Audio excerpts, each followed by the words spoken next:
with his train. Prince. Rebellious subjects, enemies to peace, profaners of this neighbor-stained steel. Will they not hear? What? Ho!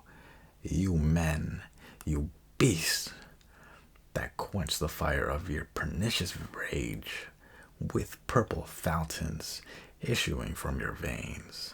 On pain of torture from those bloody hands, throw your mistempered weapons to the ground, and hear the sentence of your moved prince.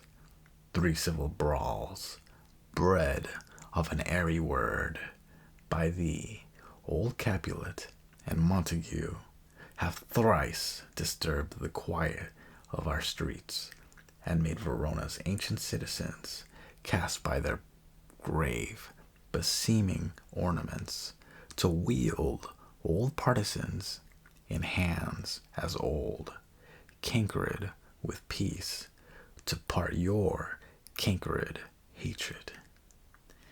If ever you disturb our streets again, your lives shall pay the forfeit of the peace. For this time, all the rest depart away.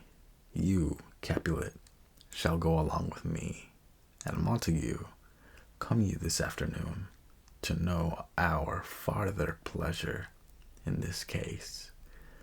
To old Freetown, our common judgment place. Once more, on pain of death, all men depart. Exeunt all but Montague, his wife, and Benvolio. Montague. Who set this ancient quarrel new abroach? Speak, nephew. Were you by when it began? Benvolio. Here were the servants of your adversary, and yours. Close fighting, ere I did approach. I drew to part them. In the instant came the fiery Tybalt, with his sword prepared, which, as he breathed defiance to my ears, he swung about his head, and cut the winds, who nothing hurt withal, hissed him in scorn. While we were interchanging thrusts and blows, came more, and fought on part and part, till the prince came, who parted either part. Lady Montague. Oh, where is Romeo? Saw you him today? Right glad I am he was not at this fray. Benvolio. Madam, an hour before the worshipped sun peered forth the golden window of the east, a troubled mind drew me to walk abroad, where, underneath the grove of sycamore, that westward rooteth from the city side. So early walking did I see your son. Towards him I made, but he was aware of me, and stole into the covert of the wood. I, measuring his affections by my own, which then most sought where most might not be found, being one too many by my weary self, pursued my humor, not pursuing his, and gladly shunned who gladly fled from me. Montague. Many a morning hath he there been seen, with tears augmenting the fresh morning's dew, adding to clouds more clouds with his deep sighs, but also soon as the all-cheering sun should in the farthest east begin to draw the shady curtains from Aurora's bed, away from light steals home my heavy son, and private in his chamber pens himself, shuts up his windows, locks fair daylight out, and makes himself an artificial night. Black and portentous must his humor prove, unless good counsel may the cause remove. Benvolio. My noble uncle, do you know the cause? Montague. I neither know it nor can learn of him. Benvolio. Have you importuned him by any means? Montague, both by myself and many other friends. But he, his own affection's counselor, is to himself, I will not say how true, but to himself, so secret and so close, so far from sounding and discovery, as is the bud bit with an envious worm, ere he can spread his sweet leaves to the air.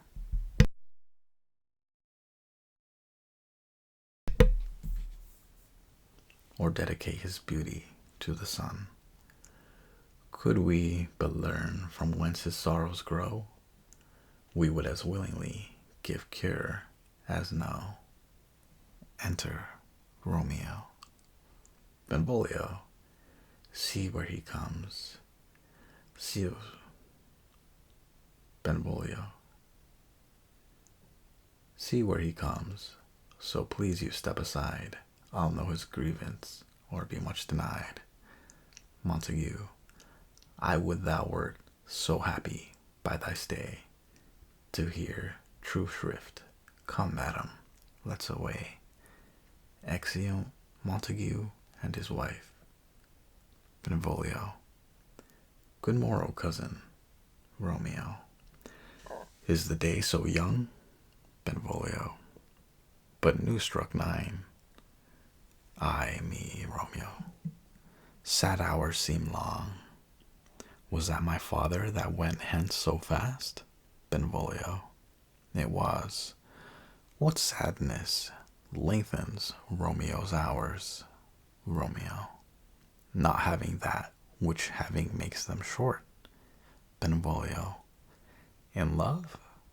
Romeo, out. Benvolio, of love. Romeo, out of her favor, where I am in love. Benvolio, alas, that love, so gentle in his view, should be so tyrannous and rough in proof. Romeo, alas, that love, whose view is muffled still, should without eyes see pathways to his will. Where shall we dine? O me, what fray was here? Yet tell me not, for I have heard it all. Here's much to do with hate, but more with love. Why then, O brawling love, O loving hate, O anything, of nothing first create, O heavy lightness, serious vanity, misshapen chaos of well-seeming forms, feather of lead, bright smoke, cold fire, sick health, still waking sleep, that is not what it is. This love feel I, that feel no love in this. Dost thou laugh? Dost thou not laugh? Benvolio, no, cause I rather weep.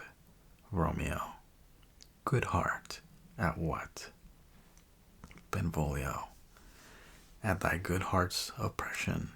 Romeo, why? Such is love's transgression.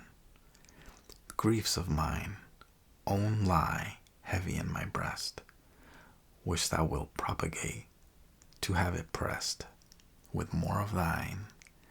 This love that thou hast shown doth add more grief to too much of mine own. Love is a smoke raised with a fume of sighs, being purged, a fire sparkling in lovers' eyes, being vexed, a sea nourished with loving tears. What is it else? A madness most discreet, a choking gall, and a preserving sweet? Farewell, my coz. Benvolio, soft, I will go along, and if you leave me so, you do me wrong.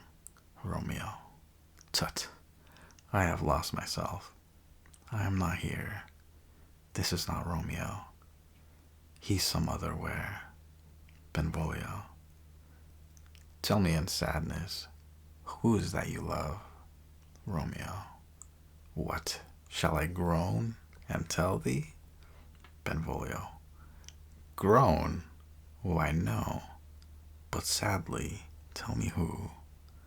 Romeo. Bid a sick man in sadness make his will. Ah, word, ill, urged to one that is so ill. In sadness, cousin, I do love a woman. Benvolio. I aimed so near when I supposed you loved. Romeo. A right good marksman, and she's fair, I love. Benvolio. A right fair mark, fair cuz, is soonest hit. Romeo. Well, in that hit you miss, shall not be hit with Cupid's arrow. She hath Dian's wit, and in strong proof of chastity well armed. From love's weak childish bow she lives unharmed. She will not stay the siege of loving terms, nor bide the encounter of assailing eyes, nor ope her lap to saint seducing gold. Oh, she is rich in beauty, only poor, that, when she dies, with beauty dies her store. Benvolio. Then she hath sworn that she will still live chaste? Romeo. She hath, and in that sparing makes huge waste. For beauty, starved with her severity, cuts beauty off from all posterity. She is too fair, too wise, wisely too fair, to merit bliss by making me despair.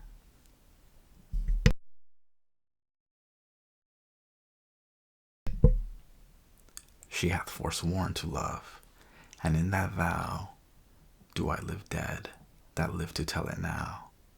Benvolio. Be ruled by me, forget to think of her. Romeo. Oh, teach me how I should forget to think. Benvolio. By giving liberty unto thine eyes, examine other beauties. Romeo. 'Tis the way to call hers exquisite and question more. These happy masks that kiss fair ladies' brows, being black, put us in mind they hide the fair. He that is stricken blind cannot forget the precious treasure of his eyesight lost. Show me a mistress that is passing fair. What doth her beauty serve but as a note, where I may read who passed that passing fair? Farewell, thou canst not teach me to forget. Benvolio. I'll pay that doctrine, or else die in debt. Exeunt. End of Scene 1, Act 1. Thanks for listening.